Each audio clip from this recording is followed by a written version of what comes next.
ओम नमो भगवते वासुदेवाय। श्रीमद् भागवत 90 दिनों की इस पावन यात्रा के 33वें दिन में आपका स्वागत है।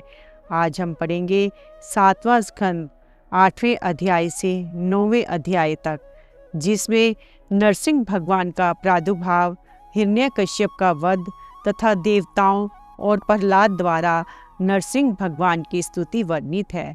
आइए मिलकर भगवान श्री कृष्ण की कथाओं का श्रवण करें और जीवन को धन्य बनाएं। 8वां अध्याय नरसिंह भगवान का प्रादुर्भाव, हिरण्यकश्यप का वध एवं ब्रह्मा आदि देवताओं द्वारा भगवान की स्तुति। नारद जी कहते हैं, प्रहलाद जी का वचन सुनकर दैत्य बालकों ने उसी समय से निर्दोष होने के कारण उनकी बात पकड़ ली। गुरु जी की दूषित शिक्षा की ओर उन्होंने ध्यान ही न दिया।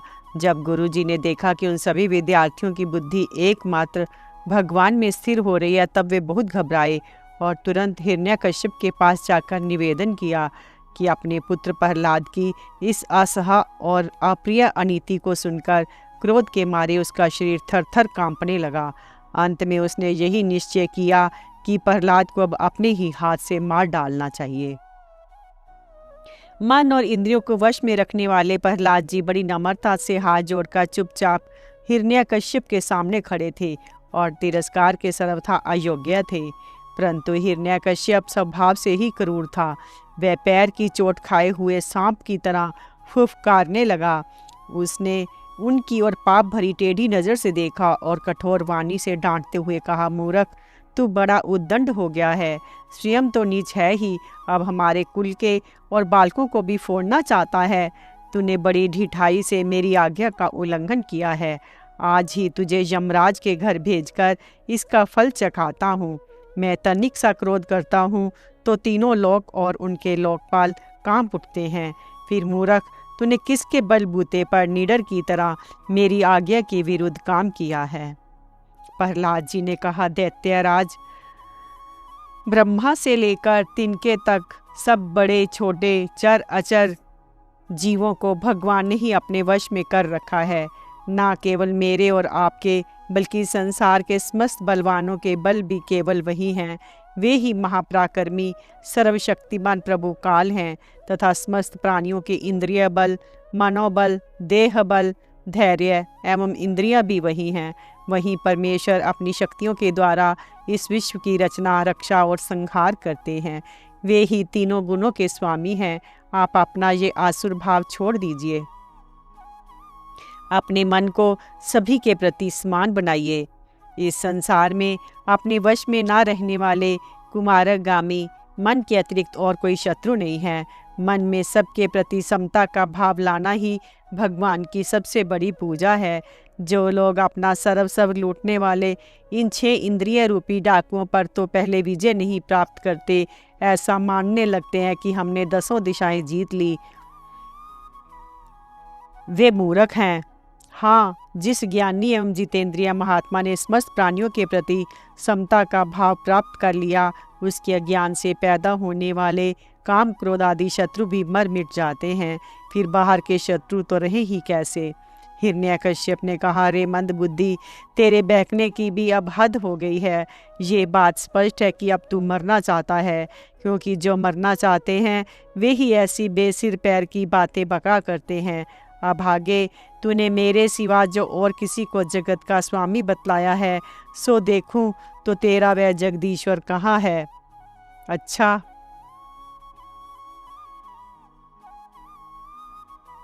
क्या कहा? वह सर्वत्र है तो इस खंबे में क्यों नहीं दिखता? अच्छा, तुझे इस खंबे में भी दिखाई देता है? अरे, तू क्यों इतनी डींग हाँक रहा है? मैं अभी अभी तेरा सिर धड़ से अलग किए देता हूँ। देखता हूँ तेरा ये सर्वस्व हरि जिस पर तुझे इतना भरोसा है, तेरी कैसे रक्षा करता है। इस प्रकार वे अत्यंत बलवान महादैत्य भगवान के परम प्रेमी प्रहलाद को बार बार झिड़कियां देता और सताता रहा। जब क्रोध के मारे वे अपने को रोक न सका, तब हाथ में खड्ग लेकर सिंहासन से कूद पड़ा और बड़े जोर से उस खंबे को एक घूंसा मारा। उसी समय उस खंबे में एक बड़ा भयंकर शब्द हुआ। ऐसा जान पड़ा मानो ये ब्रह्मांड ही फट गया हो।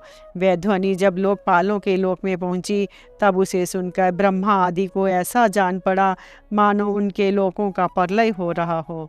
हिरण्यकश्यप प्रहलाद को मार डालने के लिए बड़े जोर से झपटा था, परंतु दैत्य सेनापतियों को भी भय से कंपा देने वाला उस अद्भुत और अपूर्व घोर शब्द को सुनकर वह घबराया हुआ सा देखने लगा कि यह शब्द करने वाला कौन है, परंतु उसे सभा के भीतर कुछ भी दिखाई ना पड़ा। इसी समय अपने सेवक प्रहलाद और ब्रह्म की वाणी सत्य करने और समस्त पदार्थों में अपनी व्यापकता दिखाने के लिए सभा के भीतर उसी खंबे में बड़ा ही विचित्र रूप धारण करके भगवान प्रकट हुए। वह रूप ना तो पूरा पूरा सिंह का ही था, न मनुष्य का ही। जिस समय हिरण्यकश्यप शब्द करने वाले की इधर उधर खोज कर रहा था, उसी समय खंभे के भीतर से निकलते हुए उस अद्भुत प्राणी को उसने देखा। वह सोचने लगा, ओहो, ये ना तो मनुष्य है और ना पशु, फिर ये नरसिंह के रूप में कौन सा अलौकिक जीव है। जिस समय हिरण्यकश्यप इस उधेड़ बुन में लगा हुआ था, उसी समय उसके बिल्कुल सामने ही नरसिंह भगवान खड़े हो गए। उनका वह रूप अत्यधिक भयावना था। तपाए हुए सोने के समान पीली पीली भयानक आंखें थी। जम्बाई लेने से गर्दन के भाल इधर उधर लहरा रहे थे। दाढ़ें बड़ी विकराल थी। तलवार की तरह लपलपाती हुई छुरे की धार के समान तीखी जीभ थी। टेढ़ी भौहों से उनका मुख और भी दारुण हो रहा था। कान निश्चल एवं ऊपर की ओर उठे हुए थे। फूली हुई नासिका और खुला हुआ मुंह पहाड़ की गुफा के समान अद्भुत जान पड़ता था। फटे हुए जबड़ों से उसकी भयंकरता बहुत बढ़ गई थी। विशाल शरीर स्वर्ग का स्पर्श कर रहा था। गर्दन कुछ नाटी और मोटी थी। छाती चौड़ी और कमर बहुत पतली थी। चंद्रमा की किरणों के समान सफ़ेद रोए सारे शरीर पर चमक रहे थे। चारों ओर सैकड़ों भुजाएं फैली हुई थी, जिनके बड़े बड़े नख आयुध का काम देते थे। उनके पास फटकने तक का साहस किसी को न होता था। चक्र आदि अपनी निज आयुध तथा वज्र आदि अन्य श्रेष्ठ शस्त्रों के द्वारा उन्होंने सारे दैत्य दानवों को भगा दिया। हिरण्यकश्यप सोचने लगा, हो ना हो मायावी विष्णु ने ही मुझे मार डालने के लिए ये ढंग रचा है, परंतु इसकी इन चालों से हो ही क्या सकता है।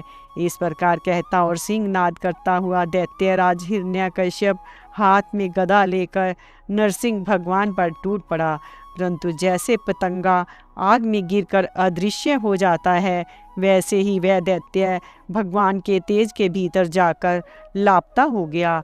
समस्त शक्ति और तेज के आश्रय भगवान के संबंध में ऐसी घटना कोई आश्चर्यजनक नहीं है, क्योंकि सृष्टि के प्रारंभ में उन्होंने अपने तेज से प्रलय के निमित्त भूत तमोगुण रूपी घोर अंधकार को भी पी लिया था।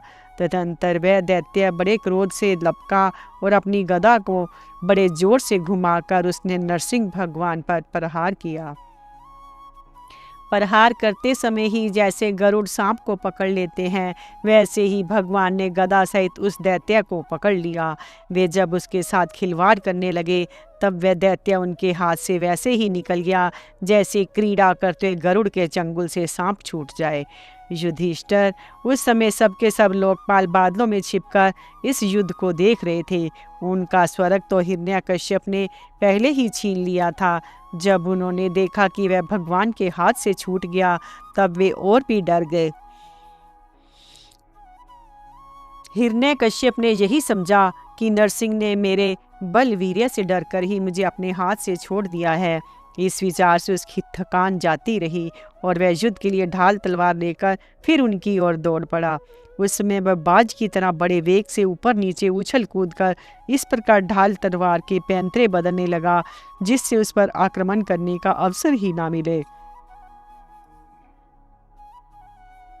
तब भगवान ने बड़े ऊंचे स्वर से प्रचंड और भयंकर अट्टहास किया, जिससे हिरण्यकश्यप की आंखें बंद हो गई। फिर बड़े वेग से झपटकर भगवान ने उसे वैसे ही पकड़ लिया जैसे सांप चूहे को पकड़ लेता है। जिस हिरण्यकश्यप के चमड़े पर वज्र की चोट से भी खरोंच नहीं आई थी, वही अब उनके पंजे से निकलने के लिए जोर से छटपटा रहा था। भगवान ने सभा के दरवाजे पर ले जाकर उसे अपनी जांघों पर गिरा लिया और खेल खेल में अपने नखों से उसे उसी प्रकार फाड़ डाला जैसे गरुड़ महाविषधर सांप को चीर डालते हैं। उस समय उनकी क्रोध से भरी विकराल आंखों की और देखा नहीं जाता था। वे अपनी लपलपाती हुई जीभ से फैले हुए मुंह के दोनों कोने चाट रहे थे। खून के छींटों से उनका मुंह और गर्दन के बाल लाल हो रहे थे। हाथी को मारकर गले में आंतों की माला पहने हुए मृगराज के समान उनकी शोभा हो रही थी।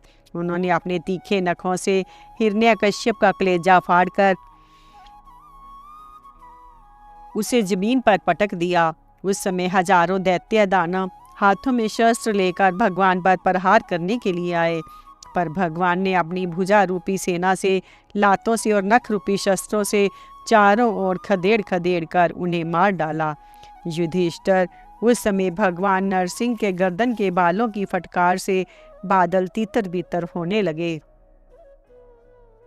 उनके नेत्रों की ज्वाला से सूर्य आदि ग्रहों का तेज फीका पड़ गया। उनके श्वास के धक्के से समुद्र शुद्ध हो गए। उनके सिंहनाद से भयभीत होकर दिग्गज छिटकारने लगे। उनके गर्दन के बालों से टकराकर देवताओं के विमान अस्त व्यस्त हो गए। स्वर्ग डगमगा गया। उनके पैरों की धमक से भूकंप आ गया। वेग से पर्वत उड़ने लगे। उनके तेज की चकाचौंध से आकाश तथा दिशाओं का दिखना बंद हो गया। इस समय नरसिंह भगवान का सामना करने वाला कोई दिखाई ना पड़ता था। फिर भी उनका क्रोध अभी बढ़ता ही जा रहा था। वे हिरण्यकश्यप की राजसभा में ऊंचे सिंहासन पर जाकर विराज गए। उस समय उनके अत्यंत तेजपूर्ण और क्रोध भरे भयंकर चेहरे को देखकर किसी का भी साहस ना हुआ कि उनके पास जाकर उनकी सेवा करे। युधिष्ठिर, जब स्वर्ग की देवियों को ये शुभ समाचार मिला कि तीनों लोकों के सिर की पीड़ा का मूर्तिमान स्वरूप हिरण्यकश्यप युद्ध में भगवान के हाथों मार डाला गया, तब आनंद के उल्लास के उनके चेहरे खिल उठे। वे बार बार भगवान पर पुष्पों की वर्षा करने लगी। आकाश में विमानों से आए हुए भगवान के दर्शनार्थी देवताओं की भीड़ लग गई। देवताओं के ढोल और नगारे बजने लगे। गंधर्वराज गाने लगे। अप्रसाएं नाचने लगी। तात इसी समय ब्रह्मा, इंद्र, शंकर आदि देवता, ऋषि, पितृ, सिद्ध, विद्याधर, महानाग, मनु, प्रजापति, गंधर्व, अप्रसाएं, चारण, यक्ष, किम पुरुष, वेताल, सिद्ध, किन्नर और सुनंद, कुमुद आदि भगवान के सभी पार्षद उनके पास आए। उन लोगों ने सिर पर अंजलि बांधकर सिंहासन पर विराजमान अत्यंत तेजस्वी नरसिंह भगवान की थोड़ी दूरी से अलग अलग स्तुति की। ब्रह्मा जी ने कहा, प्रभु आप अनंत हैं, आपकी शक्ति का कोई पार नहीं पा सकता। आपका पराक्रम विचित्र और कर्म पवित्र हैं। यद्यपि गुणों के द्वारा आप लीला से ही संपूर्ण विश्व की उत्पत्ति, पालन और प्रलय यथोचित ढंग से करते हैं, फिर भी आप उनसे कोई संबंध नहीं रखते, स्वयं निर्विकार रहते हैं। मैं आपको नमस्कार करता हूँ। श्री रुद्र ने कहा, आपकी क्रोध करने का समय तो कल्प के अंत में होता है। यदि इस तुच्छ दैत्य को मारने के लिए आपने क्रोध किया है तो वह भी मारा जा चुका। उसका पुत्र आपकी शरण में आया है। भक्त वत्सल प्रभु, आप अपने इस भक्त की रक्षा कीजिए। इंद्र ने कहा, पुरुषोत्तम आपने हमारी रक्षा की है। आपने हमारे जो यज्ञ भाग लौटाए हैं वे वास्तव में आप अंतर्यामी के ही हैं। दैत्यों के आंतक से संकुचित हमारे हृदय कमल को आपने प्रफुल्लित कर दिया। वह भी आपका ही निवास स्थान है। ये जो स्वर्ग आदि का राज्य हम लोगों को पुनः प्राप्त हुआ है, ये सब काल का ग्रास है। जो आपके सेवक हैं उनके लिए ये है ही क्या। स्वामीन, जिन्हें आपकी सेवा की चाह है वे मुक्ति का आदर नहीं करते, फिर अन्य भोगों की तो उन्हें आवश्यकता ही क्या है। ऋषियों ने कहा, पुरुषोत्तम आपने तपस्या के द्वारा ही अपने में लीन हुए जगत की फिर से रचना की थी और कृपा करके उसी आत्म तेजस स्वरूप श्रेष्ठ तपस्या का उपदेश आपने हमारे लिए भी किया था। इस दैत्य ने उसी तपस्या का उच्छेद कर दिया था। शरणागत वत्सल, उस तपस्या की रक्षा के लिए अवतार ग्रहण करके आपने हमारे लिए फिर से उसी उपदेश का अनुमोदन किया है। पितरों ने कहा, प्रभो, हमारे पुत्र हमारे लिए पिंडदान करते थे, ये उन्हें बलात् छीन कर खा जाया करता था। जब वे पवित्र तीर्थ में या संक्रांति आदि के अवसर पर नैमित्तिक तर्पण करते या तिलांजलि देते, तब उसे भी ये पी जाता। आज आपने अपने नखों से उसका पेट फाड़कर वह सब का सब लौटाकर मानो हमें दे दिया। आप समस्त धर्मों के एकमात्र रक्षक हैं। नरसिंह देव, हम आपको नमस्कार करते हैं। सिद्धों ने कहा, नरसिंह देव, इस दुष्ट ने अपने योग और तपस्या के बल से हमारी योग सिद्ध गति छीन ली थी। अपने नखों से आपने उस घमंडी को फाड़ डाला है। हम आपके चरणों में विनीत भाव से नमस्कार करते हैं। विद्याधरों ने कहा, ये मूर्ख हिरण्यकश्यप अपने बल और वीरता की घमंड में चूर था। यहाँ तक कि हम लोगों ने विविध धारणाओं से जो विद्या प्राप्त की थी उसे इसने व्यर्थ कर दिया था। आपने युद्ध में यज्ञ पशु की तरह इसको नष्ट कर दिया। अपनी लीला से नरसिंह बने हुए आपको हम नित्य निरंतर प्रणाम करते हैं।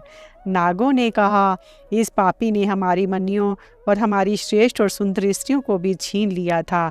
आज उसकी छाती फाड़कर आपने हमारी पत्नियों का बड़ा आनंद दिया है। प्रभो, हम आपको नमस्कार करते हैं। मनुओं ने कहा, देवाधिदेव, हम आपकी आज्ञाकारी मनु हैं।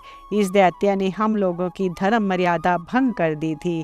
आपने उस दुष्ट को मारकर बड़ा उपकार किया है। प्रभो, हम आपके सेवक हैं, आज्ञा कीजिए, हम आपकी क्या सेवा करें। प्रजापतियों ने कहा, परमेश्वर, आपने हमें प्रजापति बनाया था, परंतु इसके रोक देने से हम प्रजा की सृष्टि नहीं कर पाते थे। आपने इसकी छाती फाड़ डाली और ये जमीन पर सर्वदा के लिए सो गया। सत्व में मूर्ति धारण करने वाले प्रभो, आपका ये अवतार संसार के कल्याण के लिए है। गंधर्वों ने कहा, प्रभो, हम आपके नाचने वाले, अभिनय करने वाले और संगीत सुनाने वाले सेवक हैं।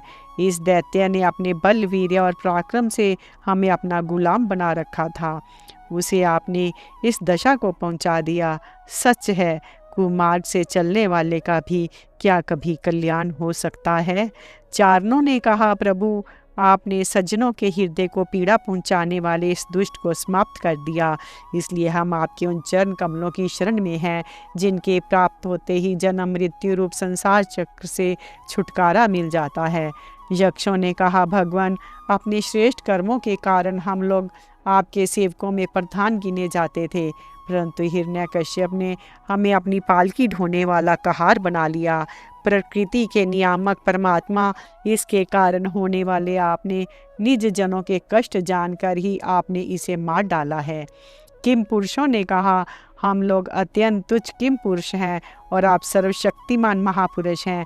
जब सत्पुरुषों ने इसका तिरस्कार किया, इसे धिक्कारा, तभी आज आपने इस कुपुरुष असुराधम को नष्ट कर दिया। वैतालिकों ने कहा, भगवान, बड़ी बड़ी सभाओं और ज्ञान यज्ञों में आपके निर्मल यश का गान करके हम बड़ी प्रतिष्ठा पूजा प्राप्त करते थे। इस दुष्ट ने हमारी वह आजीविका ही नष्ट कर दी थी। बड़े सौभाग्य की बात है कि महारोग के समान इस दुष्ट को अपने जड़ मूल से उखाड़ दिया। किन्नरों ने कहा, हम किन्नरगण आपके सेवक हैं। ये दैत्य हमसे बेगार में ही काम लेता था। भगवान, आपने कृपा करके आज इस पापी को नष्ट कर दिया। प्रभो, आप इसी प्रकार हमारा अभ्युदय करते रहें। भगवान के पार्षदों ने कहा, शरणागत वत्सल, संपूर्ण लोगों को शांति प्रदान करने वाला आपका ये अलौकिक नरसिंह रूप हमने आज ही देखा है। भगवान, ये दैत्य आपका वही आज्ञाकारी सेवक था जिसे सनकादि ने शाप दे दिया था। हम समझते हैं आपने कृपा करके इसके उद्धार के लिए इसका वध किया है। 9वां अध्याय, प्रहलाद जी के द्वारा नरसिंह भगवान की स्तुति। नारद जी कहते हैं, इस प्रकार ब्रह्मा, शंकर आदि सभी देवगण नरसिंह भगवान के क्रोधावेश को शांत ना कर सके और ना उनके पास जा सके। किसी को उसका और छोर नहीं दिखता था। देवताओं ने उन्हें शांत करने के लिए स्वयं लक्ष्मी जी को भेजा। उन्होंने जाकर जब नरसिंह भगवान का वह महान अद्भुत रूप देखा, तब भयवश वे भी उनके पास तक ना जा सकी। उन्होंने ऐसा अनूठा रूप ना कभी देखा और ना सुना ही था। तब ब्रह्मा जी ने अपने पास ही खड़े प्रहलाद को ये कहकर भेजा कि बेटा, तुम्हारे पिता पर ही तो भगवान कुपित हुए थे, अब तुम ही उन्हीं के पास जाकर उन्हें शांत करो। भगवान के परम प्रेमी प्रहलाद जो आज्ञा कहकर और धीरे से भगवान के पास जाकर हाथ जोड़ पृथ्वी पर साष्टांग लौट गए। नरसिंह भगवान ने देखा कि नन्हा सा बालक मेरे चरणों के पास पड़ा हुआ है। उनका हृदय दया से भर गया। उन्होंने प्रहलाद को उठाकर उनके सिर पर अपना वह कर कमल रख दिया जो काल सर्प से भयभीत पुरुषों को अभय दान करने वाला है। भगवान के कर कमलों का स्पर्श होते ही उनके बचे खुचे अशुभ संस्कार भी झड़ गए। तत्काल उन्हें परमात्म तत्व का साक्षात्कार हो गया। उन्होंने बड़े प्रेम और आनंद में मगन होकर भगवान के चरण कमलों को अपने हृदय में धारण किया। उसमें उनका सारा शरीर पुलकित हो गया। हृदय में प्रेम की धारा प्रवाहित होने लगी और नेत्रों से आनंद अश्रु झरने लगे। प्रहलाद जी भावपूर्ण हृदय और निर्निमेष नयनों से भगवान को देख रहे थे। भाव समाधि से स्वयं एकाग्र हुए मन के द्वारा उन्होंने भगवान के गुणों का चिंतन करते हुए प्रेम गदगद वाणी से स्तुति की। प्रहलाद जी ने कहा, ब्रह्मा आदि देवता, ऋषि मुनि और सिद्ध पुरुषों की बुद्धि निरंतर सत्व गुण में ही स्थित रहती है, फिर भी वे अपनी धारा प्रवाह स्तुति और अपने विविध गुणों से आपको अब तक भी संतुष्ट नहीं कर सके। फिर मैं तो घोर असुर जाति में उत्पन्न हुआ हूँ, क्या आप मुझसे संतुष्ट हो सकते हैं? मैं समझता हूँ कि धन, कुलीनता, रूप, तप, विद्या, औज, तेज, प्रभाव, बल, पौरुष, बुद्धि और योग, ये सभी गुण परम पुरुष भगवान को संतुष्ट करने में समर्थ नहीं हैं, परंतु भक्ति से तो भगवान गजेंद्र पर भी संतुष्ट हो गए थे।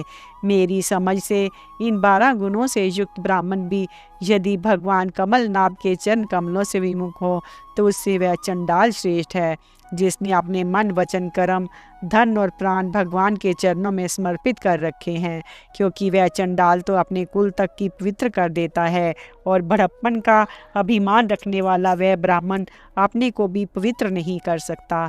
सर्वशक्तिमान प्रभु अपने स्वरूप के साक्षात्कार से ही परिपूर्ण है।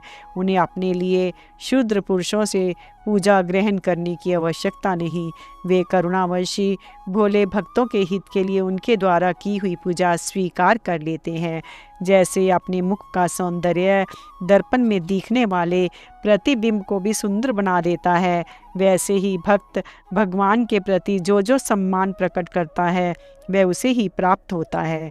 इसलिए सर्वथा अयोग्य और अनाधिकारी होने पर भी मैं बिना किसी शंका के अपनी बुद्धि के अनुसार सब प्रकार से भगवान की महिमा का वर्णन कर रहा हूँ।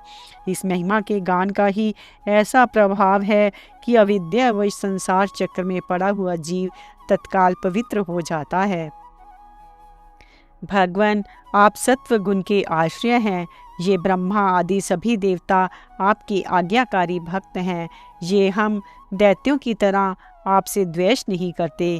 प्रभो, आप बड़े बड़े सुंदर सुंदर अवतार ग्रहण करके इस जगत के कल्याण एवं अभ्युदय के लिए तथा उसे आत्मानंद की प्राप्ति कराने के लिए अनेकों प्रकार की लीलाएं करते हैं। जिस असुर को मारने के लिए आपने क्रोध किया था वह मारा जा चुका। अब आप अपना क्रोध शांत कीजिए। जैसे बिच्छू और सांप की मृत्यु से सज्जन भी सुखी ही होते हैं, वैसे ही इस दैत्य के संहार से सभी लोगों को बड़ा सुख मिला है। अब सब आपके शांत स्वरूप के दर्शनों की बाट जो रहे हैं। नरसिंह देव, भय से मुक्त होने के लिए भक्तजन आपके इस रूप का स्मरण करेंगे। परमात्मन, आपका मुख बड़ा भयावना है, आपकी जीभ लपलपा रही है, आंखें सूर्य के समान है, भुहें चढ़ी हुई हैं, बड़ी पैनी दाढ़ें हैं, आंतों की माला खून से लथपथ, गर्दन के बाल बर्छे की तरह सीधे खड़े कान और दिग्गजों को भी भयभीत कर देने वाला सिंहनाद एवं शत्रुओं को फाड़ डालने वाले आपके इन नखों को देखकर मैं तनिक भी भयभीत नहीं हुआ हूँ। दीन बंधो, मैं भयभीत हूँ तो केवल इस असहा और उग्र संसार चक्र में पिसने से मैं अपने कर्म पाशों से बंधकर इन भयंकर जंतुओं के बीच में ही डाल दिया गया हूँ। मेरे स्वामी, आप प्रसन्न होकर मुझे कब अपने उन चरण कमलों में बुलाएंगे जो समस्त जीवों की एकमात्र शरण और मोक्ष स्वरूप हैं। अनंत, मैं जिन जिन योनियों में गया उन सभी योनियों में प्रिय के वियोग और अप्रिय के संयोग से होने वाले शोक की आग में झुलसता रहा। उन दुखों को मिटाने की जो दवा है वह भी दुख रूपी है। मैं ना जाने कब से अपने से अतिरिक्त वस्तुओं को आत्मा समझकर इधर उधर भटक रहा हूँ। अब आप ऐसा साधन बतलाइए जिससे कि आपकी सेवा भक्ति प्राप्त कर सकूँ। प्रभु, आप हमारे प्रिय हैं, अहेतुक हितैषी सुहृद हैं। आप ही वास्तव में सबके परम आराध्य हैं। मैं ब्रह्मा जी के द्वारा गाई हुई आपकी लीला कथाओं का गान करता हुआ बड़ी सुगमता से राग आदि प्राकृत गुणों से मुक्त होकर इस संसार की कठिनाइयों को पार कर जाऊंगा, क्योंकि आपके चरण युगलों में रहने वाले भक्त परमहंस महात्माओं का संग तो मुझे मिलता ही रहेगा। भगवान नरसिंह, इस लोक में दुखी जीवों को दुख मिटाने के लिए जो उपाय माना जाता है वह आपकी उपेक्षा करने पर एक क्षण के लिए ही होता है। यहाँ तक कि माँ बाप बालक की रक्षा नहीं कर सकते, औषधि रोग नहीं मिटा सकती और समुद्र में डूबते हुए को नौका नहीं बचा सकती। सत्वादि गुणों के कारण भिन्न भिन्न स्वभाव के जितने भी ब्रह्मा आदि श्रेष्ठ और काल आदि कनिष्ठ करता हैं उनको प्रेरित करने वाले आप ही हैं। वे आपकी प्रेरणा से जिस आधार में स्थित होकर, जिस निमित्त से, जिन मिट्टी आदि उपकरणों से, जिस समय, जिन साधनों के द्वारा, जिस अदृष्ट आदि की सहायता से, जिस प्रयोजन के उद्देश्य से, जिस विधि से जो कुछ उत्पन्न करते हैं या रूपांतरित करते हैं वे सब और वह सब आपका ही स्वरूप है। पुरुष की अनुमति से काल के द्वारा गुणों में शोभ होने पर माया मन प्रधान लिंग शरीर का निर्माण करती है। यह लिंग शरीर बलवान, कर्ममय एवं अनेक नाम रूपों में आसक्त छंदोमय है। यही अविद्या के द्वारा कल्पित मन, 10 इंद्रियां और 5 तन्मात्रा, इन 16 विकार रूप अरों से युक्त संसार चक्र है। जन्म रहित प्रभो, आपसे भिन्न रहकर ऐसा कौन पुरुष है जो इस मन रूप संसार चक्र को पार कर जाए। सर्वशक्तिमान प्रभो, माया इस 16 अरों वाले संसार चक्र में डालकर ईख के समान मुझे पेर रही है। आप अपनी चैतन्य शक्ति से बुद्धि के समस्त गुणों को सर्वदा पराजित रखते हैं और काल रूप से संपूर्ण साध्य और साधनों को अपने अधीन रखते हैं। मैं आपकी शरण में आया हूँ, आप मुझे इससे बचाकर अपनी सनिधि में खींच लीजिए। भगवान, जिनके लिए संसारी लोग बड़े ललायित रहते हैं, स्वर्ग में मिलने वाली समस्त लोकपालों की वे आयु, लक्ष्मी और ऐश्वर्य मैंने खूब देख लिए। जिस समय मेरे पिता तनिक क्रोध करके हंसते थे, उससे उनकी भौहें थोड़ी टेढ़ी हो जाती थी, तब उन स्वर्ग की संपत्तियों के लिए कहीं ठिकाना नहीं रह जाता था, वे लुटती फिरती थी। किंतु आपने मेरे उन पिता को भी मार डाला, इसलिए मैं ब्रह्मलोक तक की आयु, लक्ष्मी, ऐश्वर्या, वे इंद्रिय भोग जिन्हें संसार के प्राणी चाहा करते हैं नहीं चाहता, क्योंकि मैं जानता हूँ कि अत्यंत शक्तिशाली काल का रूप धारण करके आपने उन्हें ग्रस्त रखा है। इसलिए मुझे आप अपने दासों की इस निधि में ले चलिए। विषय भोग की बातें सुनने में ही अच्छी लगती हैं, वास्तव में वे मृग तृष्णा के जल के समान नितांत असत्य है, और ये शरीर भी जिससे वे भोग भोगे जाते हैं अगणित रोगों का उद्गम स्थान है। क्या वे मिथ्या विषय भोग, कहाँ ये रोगयुक्त शरीर, इन दोनों की क्षण भंगुरता और असारता जिन जानकर भी मनुष्य इनसे विरक्त नहीं होता, वे कठिनाई से प्राप्त होने वाले भोग के नन्हे नन्हे मधु बिंदुओं से अपनी कामना की आग बुझाने की चेष्टा करता है। प्रभो, कहाँ तो इस तमोगुनी असुर वंश में रजोगुण से उत्पन्न हुआ मैं, और कहाँ आपकी अनंत कृपा। धन्य है आपने अपना परम प्रसाद स्वरूप और सकल संताप हारी वह कर कमल मेरे सिर पर रखा है, जिसे आपने ब्रह्मा, शंकर और लक्ष्मी जी के सिर पर भी कभी नहीं रखा। दूसरे संसारी जीवों के समान आप में छोटे बड़े का भेदभाव नहीं है, क्योंकि आप सबके आत्मा और अकारण प्रेमी हैं। फिर भी कल्प वृक्ष के समान आपका कृपा प्रसाद भी सेवन भजन से ही प्राप्त होता है। सेवा के अनुसार ही जीवों पर आपकी कृपा का उदय होता है। उसमें जातिगत उच्चता या नीचता कारण नहीं है। भगवान, ये संसार एक ऐसा अंधेरा कुआं है जिसमें काल रूप सर्प डसने के लिए सदा तैयार रहता है। विषय भोगों की इच्छा वाले पुरुष उसी में गिरे हुए हैं। मैं भी संगवश उसके पीछे उसी में गिरने जा रहा था, परंतु भगवान देव ऋषि नारद ने मुझे अपनाकर बचा लिया। तब भला मैं आपके भक्तजनों की सेवा कैसे छोड़ सकता हूँ। अनंत, जिस समय मेरे पिता ने अन्याय करने के लिए कमर कसकर हाथ में खड्ग ले लिया और वह कहने लगा कि यदि मेरे सिवा कोई और ईश्वर है तो तुझे बचा ले, मैं तेरा सिर काटता हूँ, उस समय आपने मेरे प्राणों की रक्षा की और मेरे पिता का वध किया। मैं तो समझता हूँ कि आपने अपने प्रेमी भक्त सनकादि ऋषियों का वचन सत्य करने के लिए ही वैसा किया था। भगवान, ये संपूर्ण जगत एकमात्र आप ही हैं, क्योंकि इसके आदि में आप ही कारण रूप से तथा अंत में आप ही अवधि के रूप में रहेंगे। बीच में इसकी प्रतीति के रूप में भी केवल आप ही हैं। आप अपनी माया से गुणों के परिणाम स्वरूप इस जगत की सृष्टि करके इससे पहले से विद्यमान रहने पर भी प्रवेश की लीला करते हैं और उन गुणों से युक्त होकर अनेक मालूम पड़ रहे हैं। भगवान, ये जो कुछ कार्य कारण के रूप में प्रतीत हो रहा है वह सब आप ही हैं और इससे भिन्न भी आप ही हैं।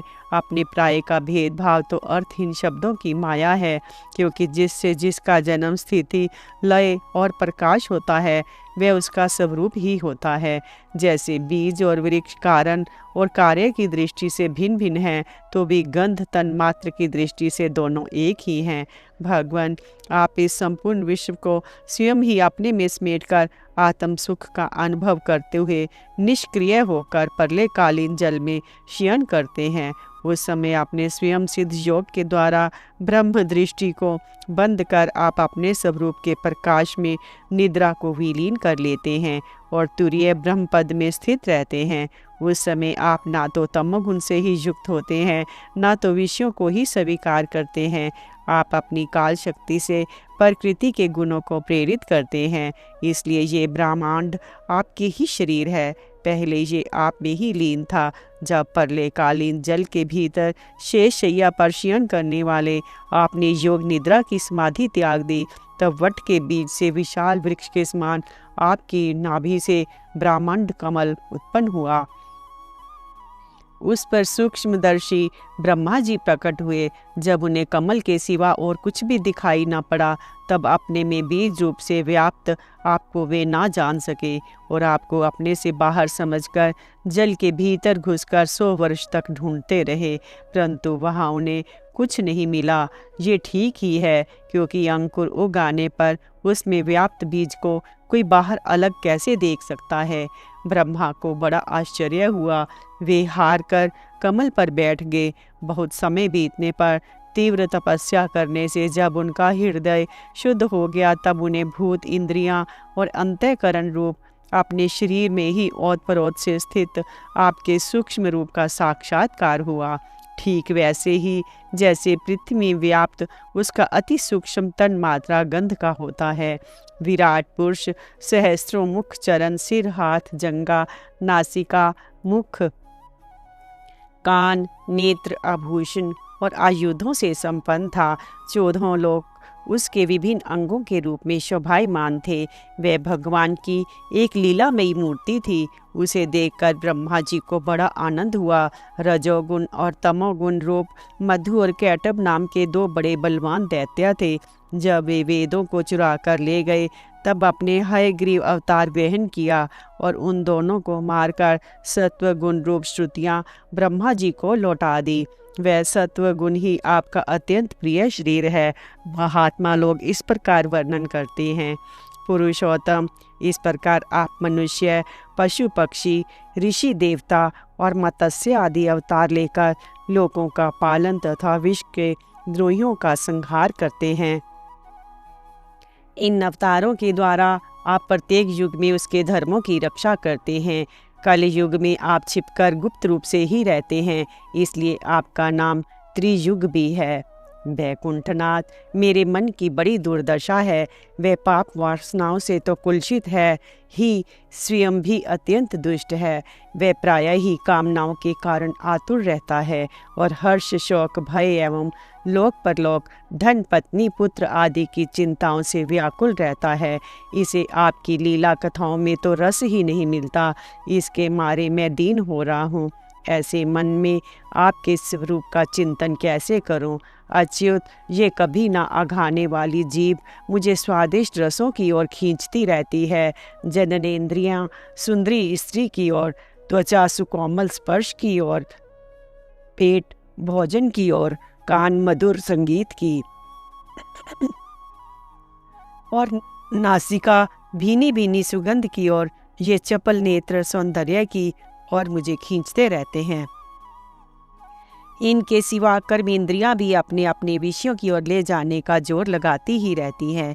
मेरी तो वह दशा हो रही है जैसे किसी पुरुष की बहुत सी पत्नियों से अपने अपने शयन गृह में ले जाने के लिए चारों ओर से घसीट रही हूँ। इस प्रकार ये जीव अपने कर्मों के बंधन में पड़कर इस संसार रूप वैतरणी नदी में गिरा हुआ है। जन्म से मृत्यु, मृत्यु से जन्म और दोनों के द्वारा कर्म भोग करते करते ये भयभीत हो गया है। ये अपना है, ये पराया है। इस प्रकार के भेदभाव से युक्त होकर किसी से मित्रता करता है तो किसी से शत्रुता। आप इस मूढ़ जीव जाति की ये दुर्दशा देखकर करुणा से द्रवित हो जाइए। इस भव नदी से सर्वदा पार रहने वाले भगवान, इन प्राणियों को भी अब पार लगा दीजिए। जगत गुरु, आप इस सृष्टि की उत्पत्ति, स्थिति तथा पालन करने वाले हैं। ऐसी अवस्था में इन जीवों का इस भव नदी के पार उतार देने में आपको क्या प्रयास है? दीन जिनों के परम हितैषी प्रभो, भूले भटके मूढ़ ही महान पुरुषों के विशेष अनुग्रह पात्र होते हैं। हमें उसकी कोई आवश्यकता नहीं है, क्योंकि हम आपके प्रियजनों की सेवा में लगे रहते हैं। इसलिए पार जाने की हमें कभी चिंता ही नहीं होती। परमात्मन, इस भव वैतरणी से पार उतरना दूसरे लोगों के लिए अवश्य ही कठिन है, परंतु मुझे तो इससे तनिक भी भय नहीं है, क्योंकि मेरा चित्त इस वैतरणी में नहीं, आपकी उन लीलाओं के गान में मगन रहता है, जो स्वर्गीय अमृत को भी तिरस्कृत करने वाले परमात्मृत स्वरूप हैं। मैं उन मूढ़ प्राणियों के लिए शोक कर रहा हूँ, जो आपके गुणगान से विमुख रहकर इंद्रियों के विषय का माया में झूठा सुख प्राप्त करने के लिए अपने सिर पर सारे संसार का भार ढोते रहते हैं। मेरे स्वामी, बड़े बड़े ऋषि मुनि तो प्राय अपनी मुक्ति के लिए निर्जन वन में जाकर मौन व्रत धारण कर लेते हैं। वे दूसरों की भलाई के लिए कोई विशेष प्रयत्न नहीं करते, परंतु मेरी दशा तो दूसरी ही हो रही है। मैं इन भूले हुए असहाय गरीबों को छोड़कर अकेला मुक्त होना नहीं चाहता, और इन भटकते हुए प्राणियों के लिए आपके सिवा और कोई सहारा भी नहीं दिखाई पड़ता। घर में फंसे हुए लोगों को जो मैथुन आदि का सुख मिलता है, वे अत्यंत तुच्छ एवं दुख रूप ही है। जैसे कोई दोनों हाथों से खुजला रहा हो तो उसे खुजली में पहले उसको थोड़ा सा सुख मालूम पड़ता है, परंतु पीछे से दुख ही दुख होता है। किंतु ये भूले हुए अज्ञानी मनुष्य बहुत दुख भोगने पर भी इन विषयों से अघाते नहीं। इसके विपरीत धीर पुरुष जैसे खुजलाहट को सह लेते हैं, वैसे ही काम आदि वेगों को भी सह लेते हैं। सहने से ही उनका नाश होता है। पुरुषोत्तम, मोक्ष के 10 साधन प्रसिद्ध हैं: मौन, ब्रह्मचर्य, शास्त्र श्रवण, तपस्या, स्वाध्याय, सब धर्म पालन, युक्तियों से शास्त्रों की व्याख्या, एकांत सेवन, जप और समाधि।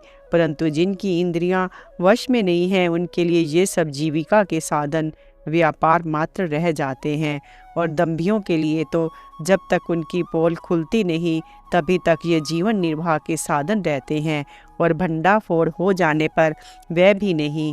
वेदों ने बीज और अंकुर के समान आपके 2 रूप बताए हैं, कार्य और कारण। वास्तव में आप प्राकृत रूप से रहित हैं, परंतु इन कार्य और कारण रूपों को छोड़कर आपके ज्ञान का कोई और साधन भी नहीं है। काष्ठ बंधन के द्वारा जिस प्रकार अग्नि प्रकट की जाती है, उसी प्रकार योगी जन भक्ति योग की साधना से आपको कार्य और कारण दोनों में ही ढूंढ निकालते हैं, क्योंकि वास्तव में ये दोनों आपसे पृथक नहीं हैं, आपके स्वरूप ही हैं। अनंत प्रभो, वायु, अग्नि, पृथ्वी, आकाश, जल जल, 5 तन्मात्राएं, प्राण, इंद्रियां, मन, चित्त, अहंकार, संपूर्ण जगत एवं सगुण और निर्गुण सब कुछ केवल आप ही हैं। और तो क्या, मन और वाणी के द्वारा जो कुछ निरूपण किया गया है वह सब आपसे पृथक नहीं है। समग्र कीर्ति के आश्रय भगवान, ये सत्व आदि गुण और इन गुणों के परिणाम महतत्व आदि देवता, मनुष्य एवं मन आदि कोई भी आपका स्वरूप जानने में समर्थ नहीं है, क्योंकि ये सब आदि अंत वाले हैं और आप अनादि एवं अनंत हैं। ऐसा विचार करके ज्ञानी जन शब्दों की माया से उपरत हो जाते हैं। परम पूज्य, आपकी सेवा के 6 अंग हैं: नमस्कार, स्तुति, समस्त कर्मों का समर्पण, सेवा पूजा, चरण कमलों का चिंतन और लीला कथा का श्रवण। इस षडंग सेवा के बिना आपके चरण कमलों की भक्ति कैसे प्राप्त हो सकती है, और भक्ति के बिना आपकी प्राप्ति कैसे होगी प्रभो? आप तो अपने परम प्रिय भक्तजनों के परमहंसों के ही सर्वस्व हैं। नारद जी कहते हैं, इस प्रकार भक्त प्रहलाद ने बड़े प्रेम से प्रकृति और प्राकृत गुणों से रहित भगवान के स्वरूप भूत गुणों का वर्णन किया। इसके बाद वे भगवान के चरणों में सिर झुकाकर चुप हो गए। नरसिंह भगवान का क्रोध शांत हो गया और वे बड़े प्रेम तथा प्रसन्नता से बोले। श्री नरसिंह भगवान ने कहा, परम कल्याण स्वरूप प्रहलाद, तुम्हारा कल्याण हो। दैत्य श्रेष्ठ, मैं तुम पर अत्यंत प्रसन्न हूँ। तुम्हारी जो अभिलाषा हो मुझसे मांग लो, मैं जीवों की इच्छाओं को पूर्ण करने वाला हूँ। आयुष्मान, जो मुझे प्रसन्न नहीं कर लेता उसे मेरा दर्शन मिलना बहुत ही कठिन है, परंतु जब मेरे दर्शन हो जाते हैं तब फिर प्राणी के हृदय में किसी प्रकार की जलन नहीं रह जाती। मैं समस्त मनोरथों को पूर्ण करने वाला हूँ, इसलिए सभी कल्याणकामी परम भाग्यवान साधुजन जितेंद्रिय होकर अपनी समस्त वृत्तियों से मुझे प्रसन्न करने का ही यत्न करते हैं। असुर कुलभूषण प्रहलाद जी भगवान के अन्याय प्रेमी थे, इसलिए बड़े बड़े लोगों को प्रलोभन में डालने वाले वरों के द्वारा प्रलोभित किए जाने पर भी उन्होंने उनकी इच्छा नहीं की।